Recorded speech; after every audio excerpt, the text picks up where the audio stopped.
যে 2014 মোদি বলিল জিতলি 15 লাখ টাকা দেবো। আমিও দোয়া করলাম আল্লাহ মোদি যদি যেতে একটা বড় গাড়ি কেনবান আল্লাহ। ও খোকা শালা 10 বছর হয়ে গেছে 1 টাকাও দেয়নি। একটা হিন্দু ভাই জিজ্ঞেস তোমার দেশে বলে মার ঝাঁটা শালা টাকা দেয় না, শুধু বড় বড় কথা বলে, রাগ করছেন না তো? প্র্যাকটিক্যাল বলছি। মোদি বুঝতে পেরেছে যে ভাব ভালো না, তাই এখন রামের কাছে যাচ্ছে, গিয়ে যা মরে যা। আমরা বেঁচে গেছি কেন? সুপ্রিম কোর্ট বলে দিয়েছিল ওটা মসজিদ, ওটা মন্দির নয়। It is established in 15th century, 1528 সালে তৈরি। ওটা মসজিদ। একবার জোরে বলুন নারায়ে তাকবীর পড়া দেবেন, নারায়ে তাকবীর পড়া দিয়ে। ওটা কার ঘর? আরে চিল্লে বল, আরো জোরে বলতে পারো না? এই জন্য যদি আপনার সিঙ্গাড়া দেখেছেন, সিঙ্গাড়া সিঙ্গাড়া সিঙ্গাড়া 3 কোনা, আচ্ছা ওর মধ্যে আলু গেল কি করিয়ে? ওই মিস্ত্রি কায়দা করে ঢুকিয়েছে। সিঙ্গাড়ার মধ্যে আলু গেল কি করিয়ে? এইটা যদি চিন্তা করেন শুয়ে শুয়ে, তাহলে আপনাদের মাথায় এইটা একটু দেবেন তো। বাবরি মসজিদের রায় বার হওয়ার সময় বিচারপতি রঞ্জন গগৈ বলে দিয়েছিল ওটা মসজিদ, ওটা মসজিদ। তবে হিন্দুদের বিশ্বাস, তাই ওখানে মন্দির হবে, কিন্তু এর জন্য মুসলমানদের 15 বিঘে জমি অন্য জায়গায় দেব মসজিদ করতে। বলেছে না বলেনি? একটু উত্তর দেন। এই শুনুন, আমার কথা বুঝতে পারছেন না? এই আমাদের রাজ্য সরকার, কেন্দ্র সরকার বিভিন্ন প্রকল্প আছে ওদের। একটা দেখবেন ঘর বাঁধার জন্য টাকা দেয়, আবাস যোজনা। ওই আবাস যোজনার ঘর বানাতে গেলে যার নামে ঘর হবে তাকে কিন্তু জমি রাখতে হবে 2 শতক, নাইলে দেবে না। তাই বাপের কাছে গিয়ে ছেলে বলছো আব্বা ও আব্বা আবাস যোজনার ঘর দেবেন, তুমি আমার 2 শতক জমি লিখে দাও। এবারে জ্যাঠা আমার তো জমি দেবো, বেরিয়ে হাসবেন না কেন? বাপ জানে 2 শতক বড়দার দিলি মেজিটা চাবে, সেজিটা চাবে। অথচ আগামী দিন ওই জমির মালিক তো বড় ছেলে মেজি ছেলে, বাপ দিতে চায় না, বাপ দিতে চায় না। 2 শতক জমি তার ন্যায্য পাওনা হবে আগামী দিন যে ছেলে। ওটা যদি মন্দির হতো, রামের মন্দির, তাহলে মুসলমানদের 15 বিঘে জমি কোন অবস্থায় সরকার দিত না। ঠিক না বেঠিক? আসল জমিটা কার? আসল জমিটা হচ্ছে জহিরুদ্দিন মোহাম্মদ বাবর, যিনি 1526 সালে পানিপথের প্রথম যুদ্ধ এসেছিল। মনে করে দেখো পানিপথ, ওখানে কে আছে? নূহ নবী নয় শুধু, ওখানে একজন আল্লাহর ওলি ঘুমিয়ে আছে, যিনি পানির উপরে দাঁড়িয়ে আল্লাহর জিকির করতেন। শাহ বু আলী কালান্দার রহমাতুল্লাহ, নাম শোনোনি? শাহ তাসকিরাতুল আউলিয়া পড়বি বাড়ি গিয়ে। শাহ বু আলী কালান্দার, উনি পানির উপরে দাঁড়িয়ে আল্লাহর জিকির করতেন, জানেন? হয়তো আলী এসে তাই বললো উঠুন আপনি, ওরম করবেন না, রুহানি আলাতের ইতিহাস আছে। এই শাহ বু আলী কালান্দার পানির উপরে দাঁড়িয়ে আল্লাহর জিকির করতেন, তাই জায়গার নাম পানিপথ। মুখস্থ কর। যুদ্ধ করতে এসে বাবর দেখলো আমি তো ভাড়াটে সৈন্য, যদি হেরি যাইতাম মাল করে দেবে না। তাই ওই সময়ের পীর শাহ বু আলী কালান্দারের কাছে গিয়ে বলে হুজুর আপনি দোয়া করেন, আমার বাড়ি হচ্ছে ওই ফরঘানা, আফগানিস্তান পেরিয়ে। তুই কোথায় এসছো? বলে আমি বাবর, আমার নাম বাবর, আমি যুদ্ধ করতে এসেছি। বলে কার পক্ষে? বলে দৌলত খাঁ লোদির পক্ষে। বলে ও আচ্ছা আচ্ছা, দৌলত খাঁ লোদি আমার মুরিদ, যাও দোয়া করছি, ইব্রাহিম লোদির বিরুদ্ধে যুদ্ধ করো, যাও। দৌলত খাঁ লোদি হলো ইব্রাহিম শতাত ভাই। ইব্রাহিম লোদি ছিলেন তৎকালীন ভারতের শেষ সুলতান, ইতিহাস পড়ে দেখবে। দৌলত খাঁ লোদি লড়াই শুরু করেছিল, ওই যুদ্ধে বাবর প্রথম কামান ব্যবহার করে। মনে রাখা, কামানের গোলায়, দৌলত খাঁ লোদির কামানের গোলায় ইব্রাহিম লোদি মারা গিয়েছিল। যুদ্ধ শেষ, বাবর চলে যাবে, টাকা পয়সা মিটিয়ে দিয়েছে, যুদ্ধে জয় হয়েছে না। আর দৌলত খাঁ লোদি দিল্লির সিংহাসনে বসে গিয়েছে। এবার বিদায় নিচ্ছেন বাবর। জহিরুদ্দিন মোহাম্মদ বাবর এসেছেন পীর সাহেবের খানকায়।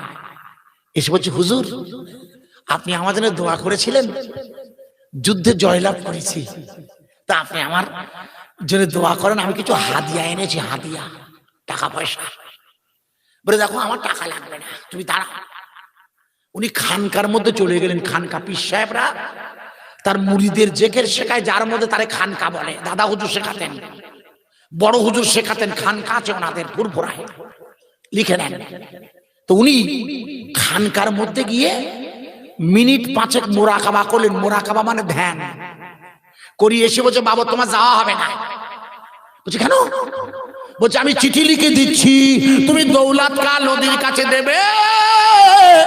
দৌলত কা লোদিকে বলবে ভারতবর্ষে সিংহাসন পরিচয় করার যোগ্যতা তোমার নেই, তোমার পীর সাহেব শাহ আবু আলী কালান্দার তোমার নামে চিঠি দিয়েছে, তুমি চিঠিটা নাও। বলছে হুজুর আমার নিজের তো রাজ্য আছে, আমি তো এখানে রাজা হওয়ার জন্য আসিনি হুজুর। বলে এটা আমার অর্ডার, তোমাকে যা বলছি শোনো। শাহ আবু আলী কালান্দারকে বাবার বলে, হুজুর আপনি এই টাকাটা নেন, হাদিয়া। বলে আমি টাকা নিচ্ছি না, এখান থেকে অনেকটা দূরে একটা জায়গা আছে, নাম তার অযোধ্যা। এবার আপনাকে জিজ্ঞেস করছি, মোহন ভাগবতজি যখন বক্তৃতা করতে করতে বলেছিল যে হিন্দু মুসলমান জৈন খ্রিস্টান সব আমরা ভাই ভাই, সকলের ডিএনএ মানে রক্ত এক, তখন সাংবাদিকরা জিজ্ঞেস করল, স্যার সকলের রক্ত যদি এক হয় তাহলে বাপ এক হতে হবে, কথা বোঝা যাচ্ছে? এই আমার কথা বুঝতে পারেননি? বাপ যদি এক না হয় তা আমার রক্ত এক হবে কি করে? সাংবাদিকরা তখন জিজ্ঞেস করে, স্যার সে বাপটার নাম কি? উনি বলেছিলেন বাপটার নাম হচ্ছে আদম। বাপটার নাম কি? আদম নাম রহিনা ওম নমস্তাশায় নমঃ নমঃ যা দেবী সর্বভূতে। লম্বা করছি না, এই পৃথিবীর প্রথম মানুষ যার নাম আদম, যিনি আল্লাহর নির্দেশে ওই যে শ্রীলঙ্কা যেখানে রাবণ আর রামের যুদ্ধ হয়েছিল, রামায়ণের কল্প কাহিনী, ওই শ্রীলঙ্কার সারণ দ্বীপে আল্লাহ হযরতে আদম আলাইহিস সালাতু ওয়াস সালামকে পাঠিয়ে দিয়েছেন। ইতিহাস খুলে দেখবে, নাসাই শরীফের হাদিসে আল্লাহ রাসূল বলেছে আদম নবী এখান থেকে হেঁটে হেঁটে 300 বছর পরে আরাফাতের ময়দানে গিয়ে মা হাওয়ার সাথে মিলন ঘটিয়েছিল। মনে করে দেখো, প্রত্যেক মিলনে দুটো করে জোড়া জোড়া বাচ্চা হতো। কাবিল আর লিউজা আর হাবিল আর আকলিমা, ইতিহাস খুলে দেখবে শুধু একটা বাচ্চা হয়েছিল একা একা, ওর সাথে কোনো মেয়ে ছিল না, নাম হলো তার নবী শীষ। কি নাম? এর বেলা কোনো মেয়ে হয়নি, শুধু একা একা হয়েছিল, ওই জন্য ওনার বিয়ে হয়নি। শীষ নবী বিয়ে করেননি, মনে করে দেখুন, আপনারা জানেন না। এই শীষ নবীর কবর কোথায়? ঐতিহাসিকদের মতে ভারতবর্ষের অযোধ্যায় শীষ আলাইহিস সালাতু ওয়াস সালামের কবর। তাই শাহ আবু আলী কালান্দার বলেছিল, বাবর তুমি আমার কোনো টাকা পয়সা দেওয়া লাগবে না, তুমি অযোধ্যায় সূর্য নদীর থেকে 7 কিলোমিটার ভিতরে একটা মসজিদ করে দিও। ইতিহাস বলছে, কোর্টও বলেছে, সুপ্রিম কোর্ট, ওটা মসজিদ 500 বছর আগে তৈরি হয়েছিল। অর্থাৎ জহিরুদ্দিন মোহাম্মদ বাবর তৈরি করেছিল, যেখানে 500 বছর একটা নামাজ হয়ে আসছে। ওটা কার ঘর? আরে জোরে বলুন, আর একটু জোরে বলা যাবে না? ওরা ভেঙে দিয়েছে মসজিদে বাবরি। ভারতবর্ষের জমিনে রাম মন্দির তো, তাতে আমাদের কি রে? আমার গা কোনো অসুবিধা আছে? একটা জায়গায় 10টা রাম মন্দির করুক, আমার ওয়াজ বোঝার চেষ্টা করবেন, মুশকিলে পড়ে যাব। আপনার উত্তর দিয়ে বলুন, ওরা হাজার চেষ্টা করে অসংখ্য রাম মন্দির বানিয়ে দিল, আমাদের কোনো আপত্তি নেই। আমি আপনাদের জিজ্ঞেস করছি, যুক্তির খাতির ওরা বলল যে মসজিদে মাইকে আজান দিতে দেবো না, এটা বলতে পারে নয়, বলছে। আমি আপনার জিজ্ঞেস করছি, ওরা মসজিদে মাইকে আজান দিতে দেবে না বলছে। আমি আপনাদের কাছে প্রশ্ন করছি, আল্লাহর আজান মাইকে না হলেও মুখে চলবে না, বন্ধ হবে? একটু জোরে বলুন, আরো জোরে বলবেন না? আমি একবার আজান দিচ্ছি, উত্তর দেবেন আল্লাহু আকবার। আরো জোরে বলবে, এটা আজান, উত্তর দিতে হয়। আল্লাহু আকবার বললে আল্লাহু আকবার জবাব, আশহাদু আল্লাহ বলে সাল্লাল্লাহু সাল্লাম, এটা হচ্ছে জবাব। হাইয়া আলাস সালাহ বলে লা হাওলা ওয়ালা কুওয়াতা ইল্লা বিল্লাহ। সব জানেন তো, মুখস্থ রেডি হয়ে যান। আল্লাহু আকবার, জোরে বলবেন আল্লাহু আকবার।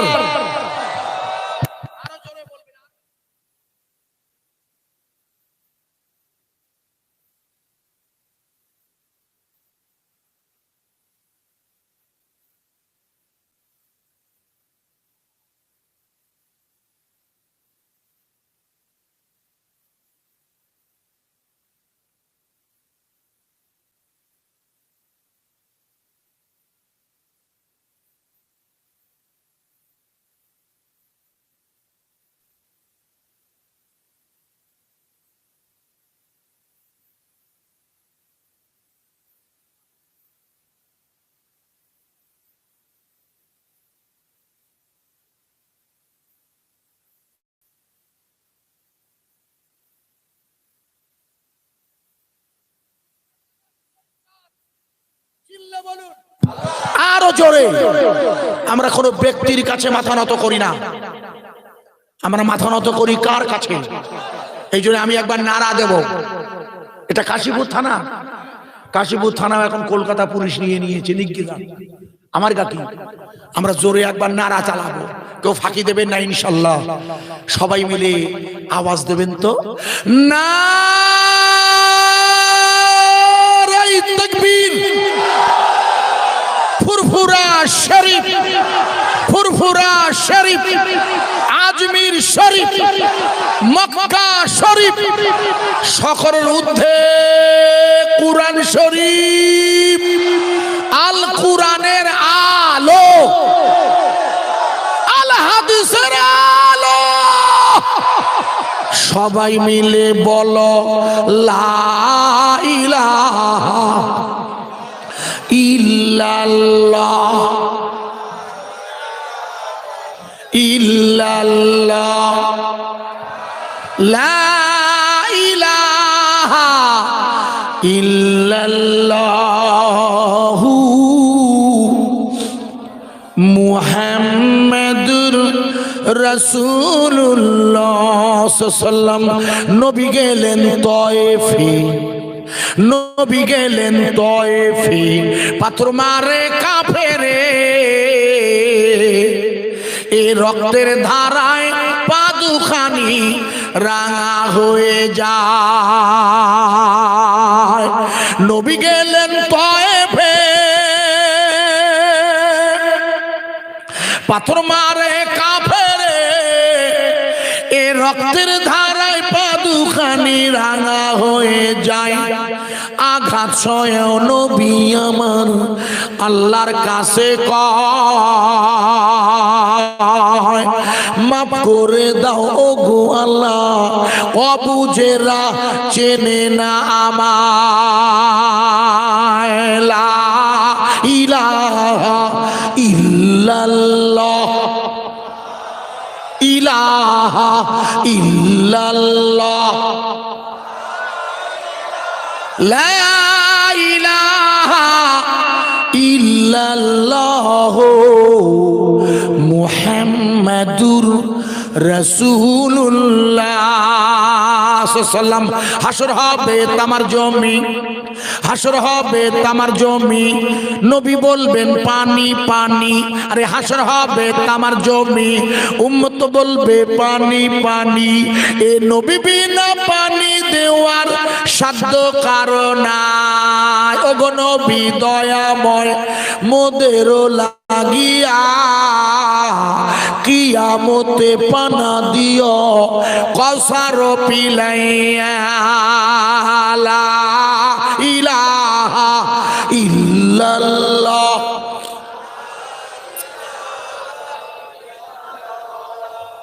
লা ইলাহা ইল্লাল্লাহু মুহাম্মাদুর রাসূলুল্লাহ সাল্লাল্লাহু আলাইহি সাল্লাতু ওয়া সাল্লাম। মুরব্বি আব্বা, এই পর্যন্ত আলোচনা করে আমি জিজ্ঞাসা করছি, জমিন যার সেজদা হবে কার? চিল্লে বলুন। এই জন্য আমি আপনাদের কাছে খুব সহজ ভাষায় একটু উদাহরণ দেওয়ার জন্য চেষ্টা করছিলাম। ওরা হাজার চেষ্টা করলেও পৃথিবীর জমিন থেকে ঈমানের কলেমার দাওয়াত কারো ক্ষমতা নেই বন্ধ করার। একটু জোরে বলুন সুবহানাল্লাহ। আরো জোরে বলবেন না? আমি একটা উদাহরণ দিচ্ছি, আশা করা যায় আপনাদের মাথায় ঢুকবে, আশা করছি। একটু বোঝার চেষ্টা করবেন, মনে করে দেখুন। আপনার মনে নেই বলে মনে করিয়ে দিচ্ছি, মনে করে দেখুন। আপনাদের মনে নেই, আমি মনে করিয়ে দিলে মনে পড়বে। এখান থেকে দিন 20 আগে, খুব বেশি হলে 20 দিন, মনে করে দেখুন জায়গাটার নাম উত্তরাখণ্ড, যেখানে একটা রাস্তা তৈরি করতে গিয়ে 41 জন শ্রমিক রাস্তার ধস নেমে পাহাড় কেটে রাস্তা বানাতে গিয়ে সুড়ঙ্গের মধ্যে আটকে পড়েছিল। জানা আছে?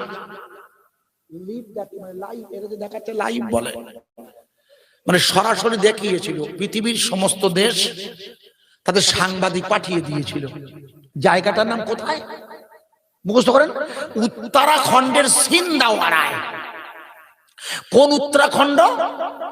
যে উত্তরাখণ্ডে একটা ধাম আছে। এই মুহূর্তে পৃথিবীতে হিন্দু ভাইদের 4টে ধাম আছে। সেখানে 4 জন শঙ্করাচার্য আছে, তার মধ্যে একজন পুরীতে, উড়িষ্যার।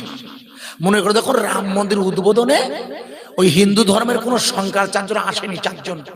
কেন? তাদের অভিযোগ হলো রাম মন্দির উদ্বোধন করবে ধর্মগুরুরা, প্রধানমন্ত্রী মোদী তো রাজনৈতিক লোক, উনি আসবেন কেন? কথা বোঝা যাচ্ছে কি? আমার কথা না, ওই 4 ধামের ধর্মগুরুরা বলেছিল, বোঝার চেষ্টা করবেন।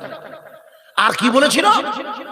বলেছিল হিন্দু ধর্মের নিয়মে যিনি মন্দিরের রামের প্রাণ প্রতিষ্ঠা করবে সঙ্গে তার বউ লাগবে। এটা হলো নিয়ম। যিনি মন্দিরের দেবতার প্রাণ প্রতিষ্ঠা করে সঙ্গে তার বউ থাকতে হয়। যেমন রামায়ণের রাম, মনে করো তখন যজ্ঞ করাচ্ছিল, যজ্ঞ করছিল, যজ্ঞ করার সময় পুরোহিত বলে আপনার বউরে লাগবে, না যজ্ঞ হবে না, অশ্বমেধ যজ্ঞ। মনে করে দেখুন, তখন রাম বললে আমার বউ তো সীতাকে নিয়ে গেছে রাবণ, কি হবে? মনে করে দেখুন, সোনার সীতা বানিয়ে ভগবান রামচন্দ্র অশ্বমেধ যজ্ঞের পুজো করেছিল। এই জন্য ভগবানের প্রাণ প্রতিষ্ঠা করতে তার বউ লাগবে। তাই 4 জন শঙ্করাচার্য বললে আমাদের মোদীজি তো তোর বউর সাথে ঘর করে না, ও তো বউ নেই, ও লোকের কাছে যায় না, তাই সেখানে সে লোক আসবে কেন? আমার কথা বোঝা যেত, আমার কথা না, ইতিহাসটা বলছি বোঝানোর জন্য। এই 4 ধাম একসাথে জুটছে, এক জায়গার নাম হচ্ছে, মনে করে দেখুন, ওই উত্তরাখণ্ড এলাকাটার নাম সিন্দাওয়ারা। মনে করে দেখো, 41 জন শ্রমিক ওই সুড়ঙ্গ খুঁড়তে গিয়ে সুড়ঙ্গের মধ্যে আটকে পড়েছিল। মনে করে দেখুন, এবার যখন সুড়ঙ্গের মধ্যে আটকে পড়েছিল, আপনাদের মনে নেই? মনে করে দেখুন, সেই সময় আমেরিকার প্রেসিডেন্ট জো বাইডেন, এখন যিনি ইসরায়েলের সমর্থন করছে, ওই জো বাইডেন একটা মানে মেশিন পাঠিয়েছিল এয়ারপ্লেনে করে, কার্গো বিমানে। সেই মেশিনের কাজ কি? ড্রিল কেটে পাহাড় কাটা, বুঝলেন? ড্রিল করিয়ে পাহাড় কেটে সুড়ঙ্গ করিয়ে ওই লোকগুলোর উদ্ধার করবে। পাঠিয়েছিল কে? আমেরিকা। ভালো করে বুঝবে। ইনি নিয়ে লোকে আমাদের ভারতবর্ষের প্রধানমন্ত্রী, তার দল বল। মনে করে দেখুন, একটানা 15 দিন ওই ড্রিল মেশিন দিয়ে ওরা যখন পাহাড় কাটছিল সুড়ঙ্গ বার করবে বলে, 15 দিনের মাথায় ওই ড্রিল মেশিনটা ভেঙে গিয়েছিল। মনে করে দেখুন, 15 দিনের মাথায় মেশিন কি হয়েছে?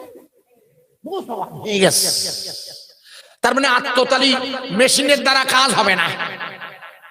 আমার কথা বোঝা যাচ্ছে না? মেশিন পাঠিয়েছিল কারা? আমেরিকা। এই ইসরায়েলের সাথে 2023 সালের 7ই অক্টোবর যখন হামাসের যুদ্ধ শুরু হয়, তখন ওই ইসরায়েলের নেতানজি হওয়া আর আমাদের আমেরিকার জো বাইডেন ভারত সরকার সমর্থন করে বলেছিল, মনে নেই যে 1 সপ্তাহের মধ্যে যাবো আর ওদের ধরিয়ে আনবো, সব মনে আছে বলিল। এই হ্যাঁ না বল, 1 সপ্তাহ হইয়ে 112 দিন হয়ে গেছে, 112 দিন। গত পরশু দিন একসাথে 24টা সেনা ঝেড়ে দিয়েছে ইসরায়েলি। লিখে না, ইসরায়েল এখন কাকে ছেড়ে দিমা কে দিবাসি। অত ছোট্ট একটা দল, এদের সাহায্য করছে কে? চিল্লে বলুন। পৃথিবীর কেউ এদের সাহায্য করছে না। এরা আল্লাহর গায়েবী মদতে টিকে আছে। আমার ওয়াজ বোঝা যাচ্ছে কি? সুবহানাল্লাহি, প্রশংসার যোগ্য কে? আরে চিল্লে বলুন। আল্লাহ ছাড়া আর কারো কাছে মাথা নত করা যায়? আমরা আল্লাহ ছাড়া আর কারোর ইবাদত করতে পারি? আল্লাহ ছাড়া কারোর কাছে সাহায্য চেতে পারি না। আমেরিকা সৈন্য পাঠিয়েছে, বোম পাঠিয়েছে, কিন্তু আল্লাহর কুদরত 112 দিন হয়ে গেছে, এখনো ঠিকই আছে। মনে করে দেখুন, আমি গত জুমায় আমি বাংলাদেশের প্রিয় মুর্শিদে বাংলাদেশে ছিলাম, জুমা পড়েছি, জলসা করি, জানেন আপনারা দেশ বিদেশে আল্লাহ নিয়ে যায়। তো ওই আপনার ইউটিউবে এই ছেলেরা দেখেছিল, মনে করে দেখুন 147 রাইফেল নিয়ে ইসরায়েলের সেনাবাহিনী বাইতুল মুকাদ্দিসের মধ্যে ঢুকে মুসলমানদের জুমার নামাজ পড়তে দেয়নি, মনে আছে? আরে হ্যাঁ না বল। গত সপ্তাহতেও দেয়নি, মনে করে দেখুন, ভিতরে নামাজ পড়তে দিচ্ছে না। কিন্তু ইসরায়েলের সেনাবাহিনীর বন্দুকের নল উপেক্ষা করে গাজার মুসলমানেরা মসজিদের বাইরে নামাজে দাঁড়িয়ে জুমা আদায় করে নিয়েছিল। ঠিক না বেঠিক? আরে হ্যাঁ না বল। ওরা নামাজ পড়েছে কোথায়? মসজিদের বাইরে। এই খোকা, যখন 2019 সালে 20 সালে করোনা হয়েছিল, ঘটপুকুরের জামে মসজিদ, গোবিন্দপুরে যে জামে মসজিদ, পুলিশ বলেছিল এখানে 5 জনের বেশি নামাজ হবে না, বলিনি? সোনপুরের বাজারের মসজিদে একই ঘটনা, লাউহাটির মসজিদে একই কথা, 5 থেকে 7 জনের বেশি জমাতে আসবে না, সরকারি নির্দেশ। 5 জন, ইমাম আর মুয়াজ্জিন 2 জন, সেক্রেটারি, সভাপতি আর ক্যাশিয়ার, এরা হলো মোট 3, হয়ে গেল 5। ইমাম সাহেব বলে তো মহাজালা, গোটা ছেলে গোয়ালিয়ার মুসল্লি কোথায় যাবে? উনি তখন ঘোষণা করে দিয়েছিলেন শরিয়াতের নিয়মে, সরকারের নির্দেশ, মসজিদে 5 জন জমাত পড়বেন। আর গোটা ছেলে গোয়ালিয়ার বাড়ির সাথে, বাড়ির বারান্দায়, উঠোনের মাঠে রমজানুল মুবারকের ইফতার, তারাবি, প্রয়োজনে জুমার নামাজ আদায় করে গোটা ভাঙর আল্লাহর মসজিদ হয়ে গেল। নারায়ে তাকবীর। ঠিক না বেঠিক? আরে অন্য সময় করোনার, আপনাদের তাই তো, আপনাদের তাই তো, হ্যাঁ না বলুন? করোনার সময় আল্লাহ পাক অন্য মাসের চেয়ে করোনার সময় রোজার মাসে ইফতার আল্লাহ ভালো খাওয়ায়নি। জোরে বলেন মুরব্বি। আপনি খাবার খাচ্ছেন, খান, কিন্তু নিয়ম হচ্ছে কি, ওই খাবার দেখলে লোভ লাগে। আর দেখ, সত্যি কথা বলছি না, ও কি এই জন্য শরিয়াতের সুন্নত হলো যখন খাবার আসে সবার ভাগ করে দিতে হয়। তাই কারো, হ্যাঁ একটু মশলা হুজুর বলুক, এই জন্য খাবার ওই কারো সামনে খাওয়া যাবে না। ওই যে বাবাজি বার করিয়েছে, আমার নজর গেছে ওই দিকে, নাই তো আমি ধরতে পারবো কি করি। আপনি এবারটা খেয়ে নেন, এবার আমি ছেড়ে দিচ্ছি আব্বা, আপনি খাইয়ে নেন, সামনের বার খাবেন না, সবাই নিয়ে খাবেন। সেই জন্য ভুল বুঝবেন না, মশলাটা বলছি তো বাবা, এটা মশলা বলে দিলাম। প্রিয় বন্ধু, আপনি আমায় ভুল বুঝবেন না যেন।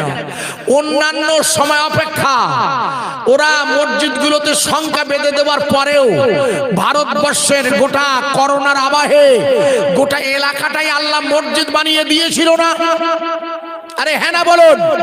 করোনার সময় পুলিশ বলেছিল, মনে কথা সরকার বলছিল, আপনাদের মনে নেই, 2 করে ডোজ নিতে হবে, 2 করে ডোজ। তারপরে বলিল বুস্টার ডোজ, বলে এত হবে না, প্রোটিন খাবার খাও বাঁচতে যদি চাও। আল্লাহ শকর, আমরা যে প্রোটিন খাবার খাই খোকা, এরা করিয়েছে প্রোটিন খাবার। ওরা হচ্ছে ওই তিরিয়ানি, ওরে বলে তিরিয়ানি, মানে তার মানে বিরিয়ানিও না খিচুড়িও না, বাংলাদেশে বলে তেহরানি। বাংলাদেশে গিয়ে আমি বলছি কি তাওয়ারক করেছেন ভাই? বলে শুকনো খিচুড়ি, ওটার নাম দিল আপনারা কি দেখছেন তাহারিয়া। তাহারিয়া না? হ্যাঁ, ওরা তাহারিয়া বললে না। আচ্ছা আমরা যে এই নাম দেই, বলে আপনারা ভারতে একরকম আর একরকম। ওতে গরুর গোশ দিতে হয়। এই সে ছেলেটাকে সেই হায়দ্রাবাদে, ও সে হায়দ্রাবাদে আসে, ও খোকাটা ও মোবাইলে শুনছে। ওই আমার প্রথম দাওয়াত করে গত বছর, প্রায় 1 বছর হতে গেল। ও এখানে নেই আজ। ও ছেলেটি কি নাম ভুলে গেলাম, মোবাইলে এতে লেখা আছে ছেলেটির নাম। তো আল্লাহ পাকের শকর, আমি শুনছিলাম এখানে সুন্দর খিচুড়ি রান্না হয়েছে, সঙ্গে গোশ দিয়ে, গরুর গোশ, ভালো হয়েছে। আচ্ছা কমিটির লোকজন তো কারো চিনি নে, হুজুরের জিজ্ঞেস করতেছি বসিয়ে খাদ্য দেবেন না প্যাকেট? হ্যাঁ প্যাকেট। আমি ওইটার বিরোধী। কেন হাসছেন কেন? অনেকে প্যাকেটে যা দেয় সেই নেওয়া যায়। এবছরটা দেখো কা, সামনের বছর বিরিয়ানি দিস, তিরানি দিস, বসিয়ে দিস। কারণ বসিয়ে না দিলে জান ঠান্ডা হয় না। অনেকে আছে 3 চামচ লাগে 4 চামচ খাবে, ও 1 চামচ দে, প্যাকেট দে, বাড়িতে গেলি বউ শান্তি মেয়ে থাকতে নেই যা, যে এসে তার কপালে হচ্ছে না খোকা। কিছু মনে করবেন না যেন। আমি আপনাকে বোঝানোর জন্য বলছিলাম, খাবানোর মালিককে চিল্লে বলুন। মনে করে দেখুন, মনে করে দেখুন, মনে করে দেখুন। আপনাদের মনে নেই বলে মনে করিয়ে দিলাম। 15 দিনের মাথায় যখন আমেরিকার জো বাইডেনের দেওয়া মেশিনটা ভেঙে গেছে, সরকারের তরফ থেকে বলে দেওয়া হলো উদ্ধার করা মুশকিল, এই লোকগুলোকে বার করা যাবে না বলে মনে হয়। উত্তরাখণ্ডের সরকার, রামন সিং মুখ্যমন্ত্রী, উনি ফোন করলেন। হ্যালো, যে ফোন ধরেছে তিনি মুসলমান, মুখস্থ করেন, তার নাম মোহাম্মদ মেহবুবুর রহমান। হ্যালো, কি হয়েছে স্যার, কে আপনি? বলে আমি উত্তরাখণ্ডের মুখ্যমন্ত্রীর লোক বলছি। বলে কি হয়েছে? বলে আপনারা কোথায় আছেন? বলে আমি তো দিল্লির লোক, দিল্লি আছি। বলে আপনার টিমে কজন আছে? বলে 12 জন। এর টিম হলো 12 জনের টিম। এদের কাজ কি? এদের কাজ হলো হাতুড়ি দিয়ে, সেনি দিয়ে, হাতুড়ি দিয়ে ওই পাহাড় কেটে কেটে সুড়ঙ্গ বার করে গর্ত করা। বোঝা যাচ্ছে খোকা? এরা কি করে? এরা কয়লার খনির মুখ, কয়লার খনির মুখ শক্ত, সেটাকে সেনি দিয়ে, হাত দিয়ে, সেখানে মেশিন লাগে না। বোঝাচ্ছে এবার? বুঝতে পারেন?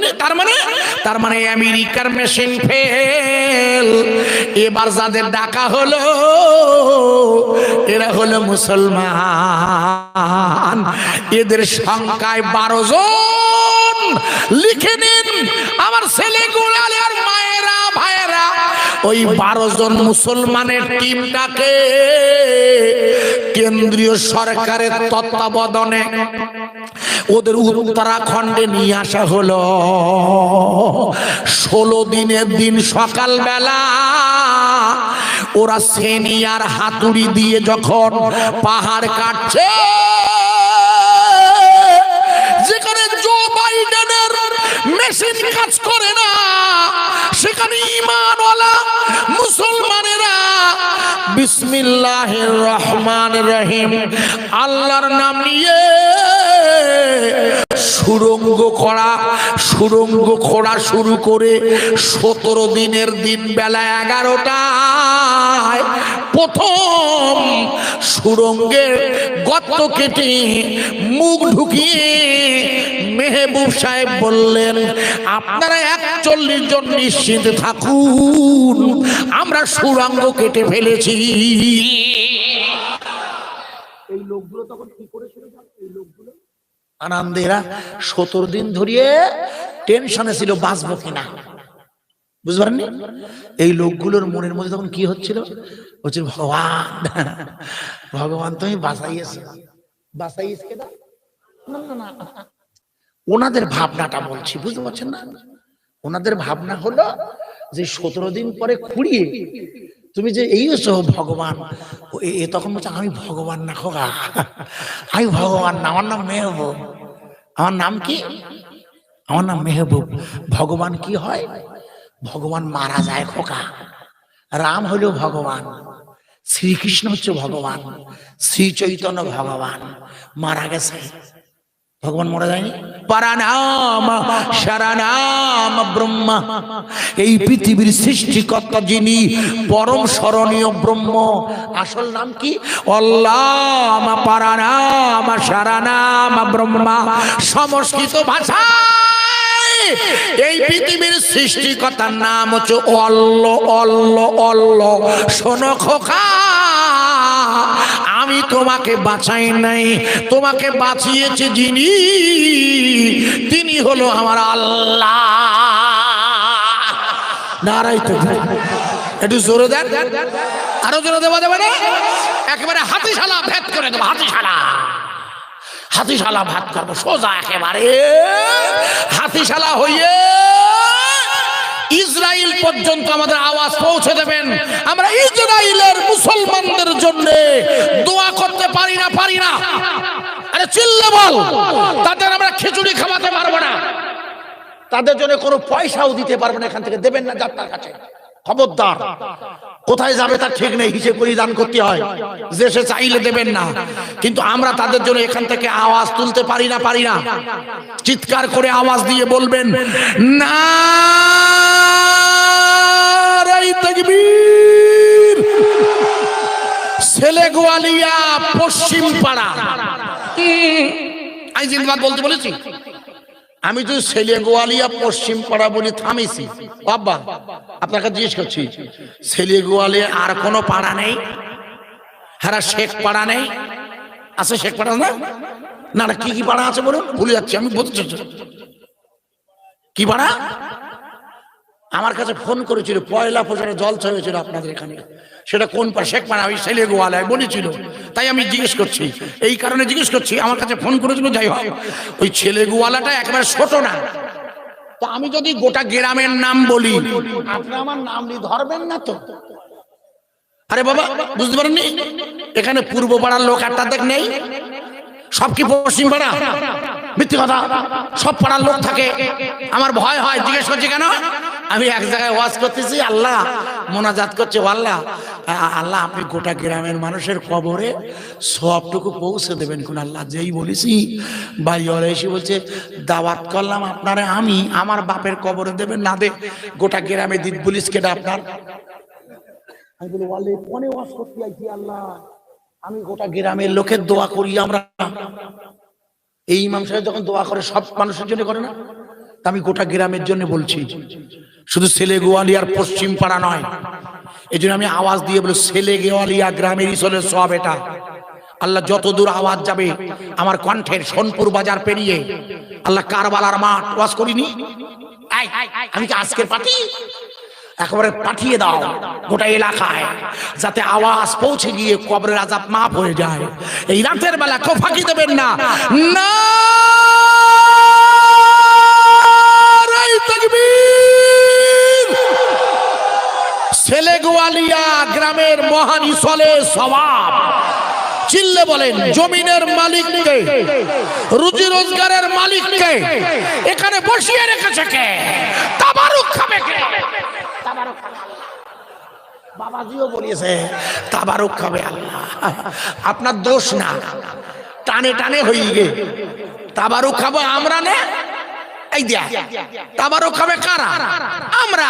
তবে আপনি দোষ নেই আব্বা, আমি আপনার মুখের দিক দেখতে দেখে আমার আব্বাও ধরা খেয়ে গিয়ে আসলে হবে তাবারুক খাবো আমরা। কিন্তু আল্লাহ যদি বাঁচাই না রাখে খোকা, এখনো তো দেরি আছে। আমার পরে আর ভাই সাহেব বলবেন 12টা 12:30 মধ্যরাতে সভা হবে, তারপর তো খাবা, ভালো করে বুঝবা, ভুল বুঝবো না। তাহলে আল্লাহ যদি এই টাইম পর্যন্ত না বাঁচাই রাখে, এই জন্যই খাওয়ানোর মালিককে জোরে বলুন। সুড়ঙ্গটা কাটা হয়ে গেল 11 দিন নয় 17 দিনের মাথায় সন্ধ্যাবেলা সুড়ঙ্গ কমপ্লিট কেটে ফেলে ওই লোকগুলোকে বার করছে। সংখ্যায় ছিল 41 জন, মনে আছে আব্বা? এই 41 জনের মধ্যে 3 জন হলো পশ্চিমবঙ্গের, একজনের বাড়ি হলো কুচবিহার। আমি গেছিলাম সেদিন প্লেনে জলসা করতে কুচবিহার। আর দুজনের বাড়ি হুগলি জেলায় ফুরফুরা এলাকা পেরিয়ে আরামবাগের ওইদিকে যেতে খানাকুল লাইনে। প্রিয় ভাই সাহেবেরা, এই 3 জন লোক ছিল পশ্চিমবঙ্গের, আর বাকি 38 জন হলো অন্যান্য রাজ্যের সবাই হিন্দু ভাই। এই 41 জন লোককে যখন বার করা হয়েছে ওই পাহাড়ের ভিতর থেকে সুড়ঙ্গের মধ্য দিয়ে, সাংবাদিকরা জিজ্ঞেস করলে, ভাই এই পাহাড়ের ভিতরে সুড়ঙ্গের মধ্যে আপনি এতদিন বেঁচে ছিলেন কি করে? বলছে, শুনুন, প্রথম 10 দিন আমাদের সাথে পৃথিবীর কারোর যোগাযোগ হয়নি। যদি মিডিয়া বলেছিল আমরা নল দে খাবার পাঠাচ্ছি, নল দে, ওরা বললে না, সব বাজে কথা, খুঁড়তে পারেনি, তার নল দেবে কোথাতে? বলতে, তোমরা বাঁচলে কি করে? বলে, আমাদের কাছে কিছু মুড়ি ছিল। কি ছিল? মুড়ি। আপনি রাস্তাঘাট করে দেখবেন না, যারা শ্রমিকরা মুড়ি বা খাবার নিয়ে আসে একসাথে। বলে, আমাদের কাছে শুধু কিছু মুড়ি ছিল। বলে, শুধু মুড়ি? বলে, হ্যাঁ। তো কতটা হবে? 100 গ্রাম। আরে খাবো তো 100, তারপর তো তাঁবুতে গিয়ে খাবে। সুড়ঙ্গে আটকে ভাবে তোরা তো জানে না, জানলি কেউ ঢুকতো? আজকে কাজে গেলি আর ফেরবো না, এই লাইন হলি ওরা আর কেউ যেত খোকা? ওরা জানে না বলেই ঢুকে পড়িল খোকা। ভালো করে শুনে নিন। সাংবাদিকরা জিজ্ঞেস করলো, আপনারা ওর মধ্যে আটকে ছিলেন, মুড়ি খেয়ে কি করে বাঁচলেন? বলে, না না না না না না, আমাদের কাছে শুধু সামান্য মুড়ি ছিল, আর ওই একটানা 10 দিন, বাকি পরের 7 দিন, মোট 17 দিন ওই পাহাড়ের ঝর্ণা দিয়ে এত পরিমাণ পানি আসতে লাগলো, ওই রহমতের পানি খেয়ে আমরা বেঁচেছিলাম। নারায়ে তাকবীর, নারায়ে তাকবীর, নারায়ে তাকবীর। খাবানোর দায়িত্ব এই 17 দিন যদি 41 জন হিন্দু ভাই, শ্রমিক ভাইকে আল্লাহ যদি পাহাড়ের ঝর্ণার পানি খাইয়ে আর সামান্য মুড়ি খাইয়ে বাঁচিয়ে রাখতে পারে, তাহলে ইসরায়েল আমেরিকার সাহায্য নিয়ে গোটা গাজা অবরুদ্ধ করে রাখলেও আল্লাহ ঈমানওয়ালাদের খাওয়াতে পারে না? পারে না? চিল্লে বল।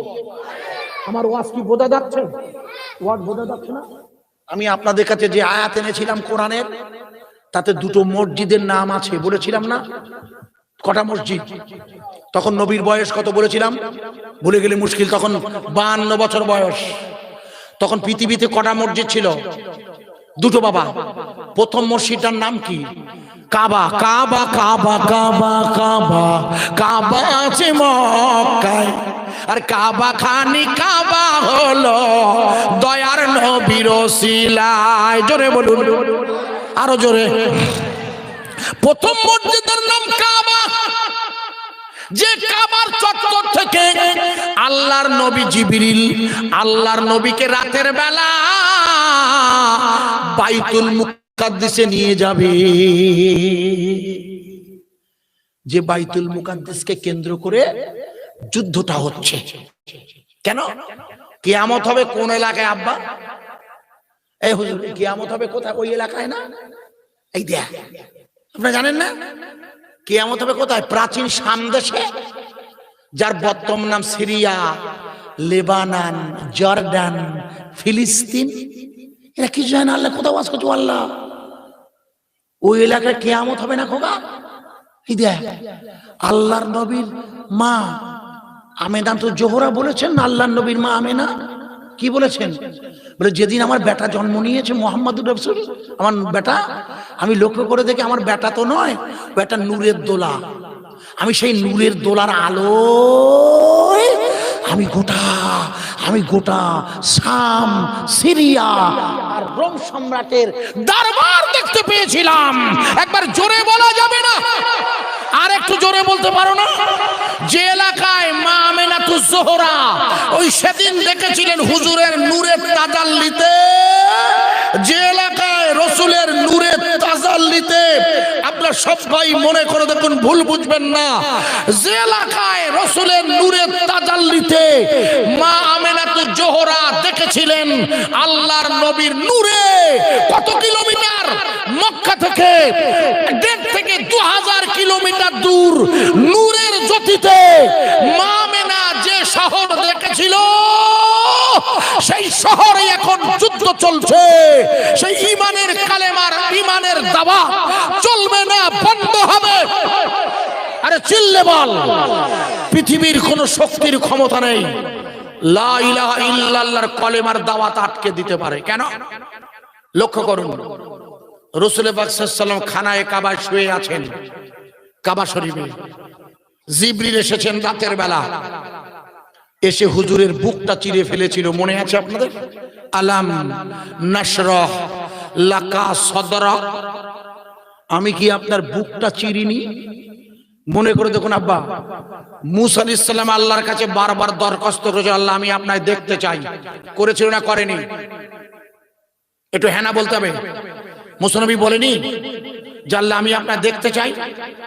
এই জন্য আমাদের কোরআনে একটা আয়াত এসেছে মুসা নবীর শানে, ওটা আয়াতটা মুসা নবী বলেছিল, সেটা কোরআনে আল্লাহ এনেছেন কি, রব্বিশরাহ লি সাদরি ওয়া ইয়াসসির লি আমরি ওয়াহলুল উকদাতাম মিন লিসানি ইয়াফকাহু কওলি। কে বলেছিল? মুসা নবী না? যেটা আপনি বাচ্চাদের পড়ানোর সময় পড়ান, রব্বি জিদনি ইলমা প্রথমে, তারপরে রব্বিশরাহ লি। মুসা নবী কি বলেছিল?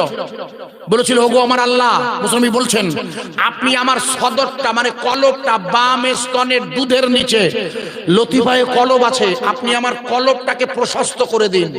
মনে করে দেখুন, মুসা নবী বারবার বলেছিল 120 বছর ধরে। তবে মুসা নবীর সাথে আল্লাহর দেখা হয়নি, ওনার সদরটা প্রশস্ত হয়নি তখনও। আল্লাহকে ভালো করে ওয়াজ বুঝবেন। তাই জিবরিল আমিন যখন আল্লাহ রসুলকে আল্লাহর কাছে নিয়ে যাবে, মনে করে দেখুন, জিবরিল আমিন এসে প্রথমেই রাতের বেলা আল্লাহর নবীকে শুইয়ে দিয়ে তার বুকটা চিরে ফেলে বাম স্তনের দুধের নিচ থেকে 21 গ্রাম ওজনের একটা গোশের টুকরা টেনে বার করেছিল, যার নাম কলব। বাম স্তনের দুধের নিচে আমার সব নারী আর পুরুষের হাদিসের মানে হেজা মুদগাতান জাসাদান, তোমাদের শরীরে এক টুকরা গোশ আছে, হাদিস শরীফ বলছে, আমি নই। ওই গোশ যদি পাক হয় তাহলে তুমি পাক, ওটা না পাক হলে তুমি না পাক। আলা ইনহিয়াল কালব। জিবরিল তার কলবটা বার করে রাসূলের জমজমের পানি দিয়ে ধুয়ে ফেলেছিল। প্রিয় ভাই সব, জমজমের পানি দিয়ে ধোয়ার পর মুখস্থ করে নিন, জান্নাত থেকে সোনার পেয়ালায় ঈমান এনে ঈমান রাসূলের কলবে ফিট করে দিয়েছিল জিবরিল। তার মানে কি? তার মানে কি রাসূলের কলবে ঈমান ছিল না? না, উনি তো অলরেডি 12 বছর নবুয়তের কাজ করছেন, তাহলে উনি ঈমানদার নয়? না, ওই ঈমান নয় যে ঈমান কলবে ঢোকালে আল্লাহকে দেখা যায়। কেন? মিরাজের রাতে রাসূল আল্লাহকে দেখতে গিয়েছিল না? হ্যাঁ না বলুন। রাসূল কাকে দেখতে গিয়েছিল? ভুলে গেলে মুশকিল। আল্লাহর নবী দেখতে গিয়েছিল কাকে? আল্লাহকে না? এই শুনুন শুনুন, এই মুনাজাতটা মুখস্থ আছে, রব্বানা আতিনা ফিদ দুনিয়া হাসানা ওয়া ফিল আখিরাতি হাসানা। এই মুনাজাত জানেন? করেন তো? এর বাংলা মানে কি? বাংলা মানে হচ্ছে ওগো আমার আল্লাহ, আপনি আমাকে দুনিয়াতেই মঙ্গল দিন, আখিরাতেও মঙ্গল দিন। তার বাংলা মানে তো আব্বাজি হ্যাঁ না বলেন? আচ্ছা, এই মুনাজাত আমাদের শিখিয়েছে রাসূলুল্লাহ না? আরে বাবা, কোরআন এসে নবীর কাছে না? তা আল্লাহর নবীর দুনিয়ায় কি যতদিন বেঁচে ছিলেন 63 বছর, কোনদিন আল্লাহর নবীর একটা দিনও ভালো গেছিল? বুঝতে পারেননি? আল্লাহর নবীর সংসারে এক সাজো কি পেট পুরে খেতে পেরেছে এমন দিন গেছে কি? হ্যাঁ না বলুন। মঙ্গল বলতে কি বোঝায়? মঙ্গল মানে পয়সা করি, টাকা পয়সা, বড় লোক হবো, এর নাম তো মঙ্গল হওয়া। আরে কথা বোঝা যাচ্ছে? হ্যাঁ না বলুন। না, এখানে মঙ্গল মানে হচ্ছে আল্লাহর সাথে রাসূলের দেখা। রাসূল চেয়েছিল টাকা পয়সা নয়, যে আল্লাহ দুনিয়াতেও যেন আপনার সাথে আমার দেখা হয়। আসলে মঙ্গল হয় আল্লাহর নৈকট্য লাভ করলে। ভালো করে বোঝার চেষ্টা করবেন বান্দা, তাই নামাজের মধ্য দিয়ে তার মালিকের নৈকট্য লাভ করবে। এই জন্য আল্লাহর দেখার জন্য যে চোখ দরকার সেই চোখটা ফিট করেছিল ঈমানের চোখ, কলবের চোখ, যে চোখ দিয়ে রাসূল আল্লাহকে দেখতে যাচ্ছে। নামাজি নামাজে দাঁড়িয়ে কাকে দেখবে? আল্লাহকে না? মান রাইনা এলাসরাই হুজুর, নামাজি নামাজে দাঁড়িয়ে কাকে দেখবে হাদিস এসছে? বলুন বলুন, উত্তর দেন। আল্লাহকে তো, আরে হ্যাঁ না বলুন, আল্লাহকে না? আপনাকেও আল্লাহকে দেখেছেন? আরে বাবা ওই হাদিসটা বলে দিল, আপনাকেও আল্লাহকে দেখেছেন? জোরে বলুন। কেউ দেখেননি? কেউ দেখেননি? কেউ না? ইস, আপনাদের মনে নেই, মনে নেই, আপনাদের মনে নেই। এটা প্রশ্ন করছি ছোট্ট করে, বিদায় নেব। বলুন তো, উত্তর দিতে হবে, তারপরে ছাড়ছি। বলুন তো, উজু করার পর, উজু করার পর একটু পানি হাতে নিয়ে দাঁড়িয়ে পানিটা খাওয়ার পর শাহাদাত আঙ্গুল তুলে কোন দোয়া পড়ে আকাশের দিকে তাকিয়ে, যে দোয়াটি পড়লে জান্নাতের 8টা দরজার যে কোনো দরজা দিয়ে আপনি ইচ্ছা মতো ঢুকতে পাবেন? কে বলল? কে? বাজ আপনি? আপনি বলেছেন? ঠিক বলেছেন, ঠিক বলেছেন। কলেমায়ে, তার মানে হচ্ছে আশহাদু আল্লাহ ইলাহা ইল্লাল্লাহ, আমি সাক্ষী দিচ্ছি আমার আল্লাহ হলেন এক। আমি কি দিচ্ছি? জোরে বলুন। সাক্ষী দিচ্ছি। সাক্ষী কাকে বলে? সাক্ষী কাকে বলে? স্পটে কোনো ঘটনা যিনি চোখে দেখেছেন কোটেই তাকে বলে সাক্ষী। আমার কথা বোঝায়নি? আপনি আমার বিরুদ্ধে অভিযোগ করে আমি জেনা করেছি, ভুল বুঝবেন না। আমি একটা নেতা, আমার বিরুদ্ধে আপনি বললেন একটা মেয়েকে ফিট করে যে আমি ওই মেয়েটার সাথে জেনা করেছি, বলৎকার করেছি, ধর্ষণ করেছি, ভুল বুঝবেন না। আমি ক্ষমতায় আছি, আপনি একটা মেয়ে আমার পিছনে লাগিয়ে দিয়ে বলেন আইজুর রহমান সাহেব জেনা করেছে। কোর্ট যতক্ষণ সাক্ষী না পাবে ততক্ষণ বিচার করতে পারবে না।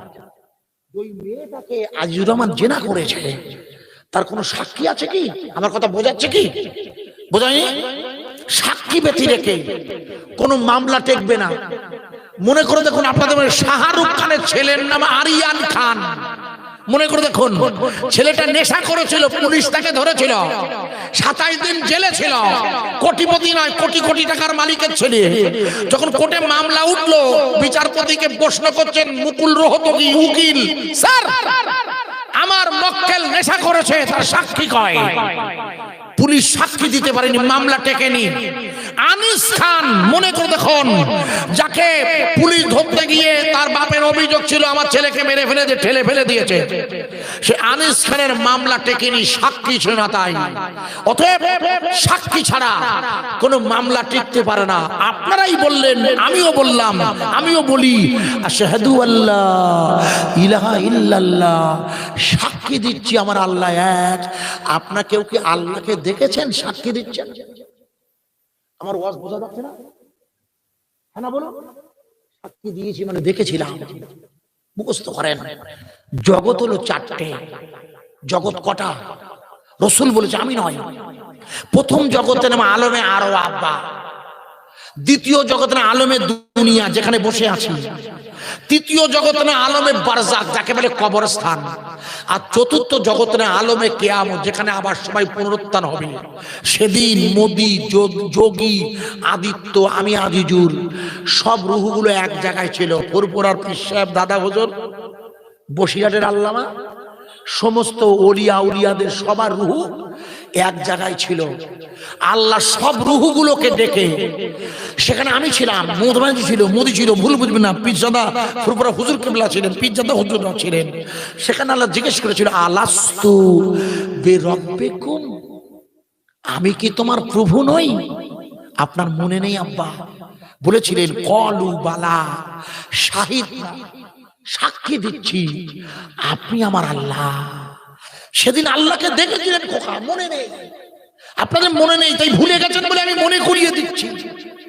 সেদিন আল্লাহকে দেখেছিলেন আব্বা, তাই দুনিয়ার জমিনে আল্লাহকে দেখতে হবে। এই কারণে রাসূল আল্লাহকে দেখতে যাচ্ছেন মিরাজের রাতে। যেদিন নামাজ ফরজ হবে ছেলে গোয়ালিয়ার ছেলে মেয়েরা, ওই রাতে রাসূলের কলবে ঈমান ফিট করে দিয়েছে জিবরিল, যে চোখে আল্লাহকে দেখবে রাসূল। বোঝা যাচ্ছে? ভালো করে ওয়াজ বুঝবেন। এই জন্য মনে করে দেখুন, আমেরিকার বিজ্ঞানীরা বলেছে পৃথিবীর জমিনে মহাকাশে গেছে প্রথম মুহাম্মাদুর রাসূলুল্লাহ নয়, নাউজুবিল্লাহ।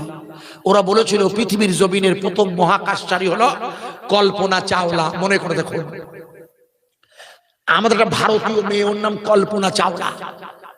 ওই মেয়েটা নাকি পৃথিবীতে প্রথম মহাকাশে যায়। হ্যাঁ, গিয়েছিল, কিন্তু মহাকাশে নয়, প্রথম আকাশে গিয়েছিল। তো মহাকাশ তো 7টা আসমান পেরিয়ে যেতে হয়, সে রাসূল গিয়েছে, আর কেউ পারেনি। আপনাদের মনে নেই? বিজ্ঞান পড়ে দেখবেন, কল্পনা চাওলা বাড়ি আসার পথে ওর প্লেন ভেঙে গেছিল, মনে নেই? এই দেখ, ভূগোলের বইতে আছে তো খোদা। আমাদের দেশের সরকার মহাকাশে নয়, আকাশের প্রথম আসমানে চাঁদে কদিন আগে বিক্রমের পাঠিয়েছিল, জানো? হ্যাঁ না বলো, এটা জানো না? 2040 সালে আমাদের সরকার বলতে চাঁদে মানুষ পাঠাবো। এই মোদী সরকার, সে এখনো অনেক বাকি। 1965 সালে প্রথম চাঁদে লোক পাঠিয়েছিল আমেরিকা, নাম তার নীল আর্মস্ট্রং, উইলিয়াম কলিন্স। ওরা যখন চাঁদে পা দিয়েছিল, ওরা চাঁদে পা দিয়ে দেখে আজান হচ্ছে আল্লাহু আকবার। একটু জোরে বলা যাবে না? ওরা দুনিয়ায় ফিরে এসে মুসলমান হয়ে গেছিল। মুখস্থ কর, চাঁদে গিয়ে কার নাম শুনেছিল? জোরে বলবেন, আল্লাহর নাম। আল্লাহর প্রিয় ভাই সব, তাই যখন কল্পনা চাওলার ভেঙে পড়লো মহাকাশযান, তখন আমেরিকার বিজ্ঞানীরা বলল আমরা নতুন করে মহাকাশে আবার মানুষ পাঠাবো। আমেরিকার বিজ্ঞানী বলে মুহাম্মদ রাসূলুল্লাহ মহাকাশে গিয়েছে বলে দাবি করছোটা ঠিক নয়, নাউজুবিল্লাহ। আপনার মনে করে দেখুন, আপনাদের মনে নেই আল্লাহ রাসূল বলেছেন 1450 বছর আগে, মানুষ যখন গুনাহ করে তখন একটা করে দাগ পড়ে যায় কলবে এজা নুকেতা। যখন আপনি একটা মিথ্যে কথা বলবেন বা আমি যখন জেনা করব, হারাম খাবো, তখন একটা করে কলবে দাগ পড়ে যায়। জানা আছে কি এজা নুকেতা? জানেন না? আল্লাহু আকবার। আমেরিকার বিজ্ঞানের মিথ্যে কথা। মুহাম্মদ নবী কি করে বলল, আমি তো পাপ করছি শরীরে, আর দাগ পড়বে কলবে? তখন ওরা কি করেছিল? একটা মুমূর্ষু ব্যক্তি মারা যাচ্ছে, তার লাশ কিনে নিয়েছিল। মনে করে দেখুন, লাশটা কিনে নিয়ে মৃত্যুর পর তার বুক চিরেছিল। বুক চিরে বাম স্থানে দুধের নিচ থেকে কলবটা বার করে দেখে কলবে জং পড়েছে, জং। তার মানে আপনাদের বাড়ি ফ্রিজ আছে ভাই? ফ্রিজ আছে কারো বাড়ি? কোরবানির গোশত রাখবেন ফ্রিজে, 1 সপ্তাহ পরে দেবেন কোরবানির গোশত বরফ হয়ে গেছে। গোশত আছে কিন্তু বরফের মধ্যে, ওই বরফটা না সারালে গোশত পাওয়া যায় না। আমেরিকার বিজ্ঞানীরা দেখলে ওই কলবটা আছে, ময়লার মধ্যে জং ধরে গেছে। যে এই মুহাম্মদুর রাসূল তো ঠিক বলেছে, মানুষ পাপ করে শরীরে আর দাগ পড়ে কলবে। এই তোমরা মুহাম্মদুর রাসূলের লাশ চুরি করতে যাবে কারা বলো? কোটি কোটি ডলার দিয়ে 2জন লোক পাঠিয়ে দিয়েছিল, আপনাদের মনে নেই? ওই 2জন লোক এসে মদিনার মসজিদের জান্নাতুল বাকির তলা দিয়ে সুড়ঙ্গ করে আল্লাহর নবীর লাশের কাছে পৌঁছে গিয়েছিল, আপনাদের মনে নেই? সেই সময়ে মদিনার বাদশা ছিল বাদশা নুরুদ্দিন। বাদশা জানে না, রাসূল বলছে নুরুদ্দিন আমার লাশ নিয়ে যাচ্ছে। এই ইতিহাস আপনারা শোনেননি?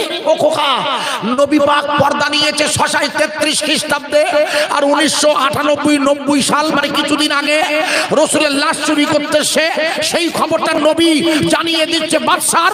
একটু জোরে বলা যাবে না সুবহানাল্লাহ? আমি আপনাদের ওয়াজে বলেছিলাম আল্লাহ রাসূল মদিনা শরীফের নবী এখানে আসতে পারে বলেছিলাম, মনে আছে খোকা? মনে নেই, ভুলে গেছে। ভুলে গেলে মুশকিল। আল্লাহর নবী সাল্লাল্লাহু আলাইহি ওয়াসাল্লাম, ভালো করে ওয়াজ শুনে নিন, আল্লাহর নবী সাল্লাল্লাহু আলাইহি ওয়াসাল্লাম তার লাশ চুরি করতে এসেছে। আল্লাহ রাসূলের লাশ চুরি করতে এসেছে, অথচ সরকার জানে না।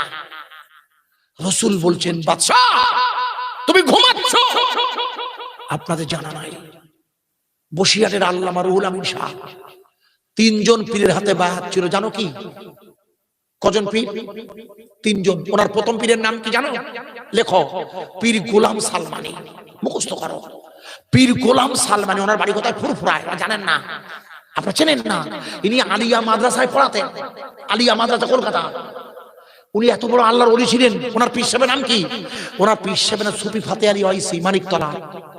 উনি হাদিস পড়াচ্ছেন, বসে আল্লামা লিখেছে হাদিস পড়াচ্ছে। একটা ছেলে বলছে আপনার হাদিসটা জাল, জাল হাদিস। ইদানিং দেখবেন ইউটিউবে ওয়াজ শুনে একদল ছেলে, আমরা যখন কানে হাত দিয়ে লতিপায় কানে হাত দিয়ে নিয়ত করে নাবিতে এখানে হাত বাঁধি, একদল বলছে জাল হাদিস বলছেন। একদল ইদানিং বেরিয়েছে, একদল বলছে এইখানে হাত দিয়ে এই জায়গায় হাত বাঁধতে হবে, এইটা যে সহি, তোমার এখানে ভুল। ইদানিং বেরিয়েছে দেখবেন, কথায় কথায় বলছে জাল হাদিস বলি আমরা। ওই ছেলেটা বারবার বলছে হুজুর আপনারা জাল হাদিস। পীর আল্লামা গোলাম সালমানি খুব রেগে গেছে, বলছে হাদিসটা সহি হাদিস বলছি, বলে না আপনারা জাল হাদিস। এমন ফয়েজ দিয়েছে তরিকতের ভাষায়, একে বলে ফয়েজ ইত্তেহাদি। সেটা অজ্ঞান হয়ে পড়ে গেছে, মিনিট পাঁচেক বাদে জ্ঞান ফিরে। পীর গোলাম সালমানি বসিরহাটের আল্লামা রুহুল আমিনের প্রথম পীর, ওনার পা জড়িয়ে ধরে বলছে হুজুর আমার বেয়াদব হয়ে গেছে, আপনি ঠিক বলেছেন। একটু আগে আল্লাহর নবী হাজির হয়ে আমাকে বললে আমার গোলাম সালমানি যা বলেছে ওটাই আমার হাদিস, একটু জোরে বলা যাবে না? তার মানে পীরের কাজ কি? পীরের কাজ হাদিয়ানো নয়, পীরের কাজ হচ্ছে মুরিদের কলবে ইমানের নূর ঢুকিয়ে দেওয়া, আর রসুলের সাথে পীর সাহেবের মুরিদের সাক্ষাৎ করিয়ে দেওয়া। ইতিহাস খুলে দেখবেন, আপনাদের জানা নাই, ইতিহাস খুলে দেখবেন দাদা হুজুর তার মুরিদকে রসুলের সাথে সাক্ষাৎ করাতেন। সুফি ফাতে আলী ওয়াইসি তাই, উনিও করাতেন। পীর সাহেবের কাজ তার মুরিদের সাথে রসুলের সাক্ষাৎ ঘটানো। ভালো করে শুনে নিন। তাই প্রথমেই নূর ঢোকাতে হয় কলবে, পীর সাহেবের কাজ। জিবরিল যেটা করেছিল আপনাদের মনে নেই? জিবরিল যেটা রসুলের কলবে দিয়েছিল যে ইমানের নূর, পীর সাহেবের কাজ হলো তার মুরিদের কলবে ইমানের নূর ঢুকিয়ে দেওয়া। তাই যারা তাবলীগ জামাতে যান আপনারা শুনে নিন, যারা তাবলীগ করেন আপনারা অনেকে আছেন, আপনারা যারা আমির বলেন বুজুর্গ বলেন, তাদের সাথে যখন যাবেন অন্তত আমার এই ওয়াজটা বলবেন তাদের মাথায় যে আপনার সাথে যাব আপত্তি নেই, চার চিল্লা জীবন চিল্লা। পীর সাহেবের কাছে যখন যাবেন বলেন আপনি আমাকে বায়াত করবেন, কিন্তু আমার কলবে ইমানের নূর ঢুকিয়ে দিতে হবে হুজুর। আপনি বলবেন আমি জমাতে যাব, নামাজ পড়বো, আমি নিশ্চয়ই, তবে আপনি আমাকে আমার পূর্বের কলবে ইমান, যেখানে ইমান ঢোকাতে হয়, ওটা আপনার কাজ। ইতিহাস খুলে দেখবেন, আপনাদের জানা নাই, একটুখানি শুনে নিন। ইনি হলেন তাবলীগ জামাতের বড় আলেমে দ্বীন, দেওবন্দের বিখ্যাত আলেম হযরতে মাওলানা হোসাইন আহমদ মাদানী রহমাতুল্লাহ আলাইহির নামটা মুখস্থ করেন, যার ছেলের নাম মাহমুদ মাদানী। গতকাল কি মোবাইলে ছবি দেখেছেন, গত পরশুদিন কাগজে যার ছবি বেরিয়েছিল, মাহমুদ মাদানী তাবলীগ জামাতের একটি শাখা। আর একটি শাখা হচ্ছে আরশাদ মাদানী। আরশাদ মাদানী হচ্ছে হযরতে হোসাইন আহমদ মাদানীর ভাই। এই হোসাইন আহমদ মাদানী উনি নবী পাকের রওজার কাছে বসিয়ে হাদিস শরীফ পড়াচ্ছে। একটা ছেলে হাদিস শুনছে আর বলছে আপনি যা বলছেন ঠিক না। কি ঠিক না? উনি বলছেন আল্লাহ রাসূল হায়াতুন নবী, আল্লাহর নবী জীবিত নবী, আল্লাহ রাসূল মরে নাই। বারবার যখন বলছে, আমি কিতাবের নাম বলছি, লিখে নেন কিতাবটার নাম লিখুন, স্বপ্নযোগে রাসূলুল্লাহ। লিখেছেন বাংলাদেশের তাবলীগ জামাতের বড় আমিরে দ্বীন, নাম তার মুখস্থ করেন মাওলানা মহিউদ্দিন খান। বইটা বাজারে যদি না পান আমার কাছে আছে, আমার কাছে বলবেন, আমি পিডিএফ করে দিয়ে দেবো ওই অংশটা। হোসাইন আহমদ মাদানী রহমাতুল্লাহ আলাইহি উনি যখন পড়াচ্ছেন, ছেলেটা বারবার যখন বলছে আল্লাহ রাসূল মারা গিয়েছে কবে, আর আপনি বলছেন হায়াতুন নবী, হায়াতুন নবী, আমি বিশ্বাস করি না। ইতিহাস খুলে দেখবেন, হুজুর ছেলেটিকে ধমক দিয়ে বললে, তোমাকে বলছি না, তুমি যখন শুনছো না, ওই কবরের দিকে তাকিয়ে দেখো, দেখো একবার, দেখো দেখো হোসাইন আহমদ মাদানী বাবুর রহমতে বসে বসে হাদিস পড়াচ্ছে হুজুর আমার। আর ওই ছেলেটি অবাক হয়ে আল্লাহর নবীর রওজা মুবারকের দিকে তাকিয়ে দেখে সবুজ গম্বুজের রওজা নেই, নেই তার বেড়া, রওজার উপরে আল্লাহর রাসূল বসে আছে। নারায়ে তাকবীর, নারায়ে তাকবীর, নারায়ে তাকবীর। ইমানের কালেমার দাওয়াত চলবে না, বন্ধ হবে। আরে চিল্লে বল, ওয়ালাম্মা তাম্মা মিন হামলিহি শাহরানে আলা আশহুরিল আকওয়ালিল মারবিয়া তুওয়াফিয়া বিল মদিনাতিশ শরীফাতে আবুহু আব্দুল্লাহ ইলা আখির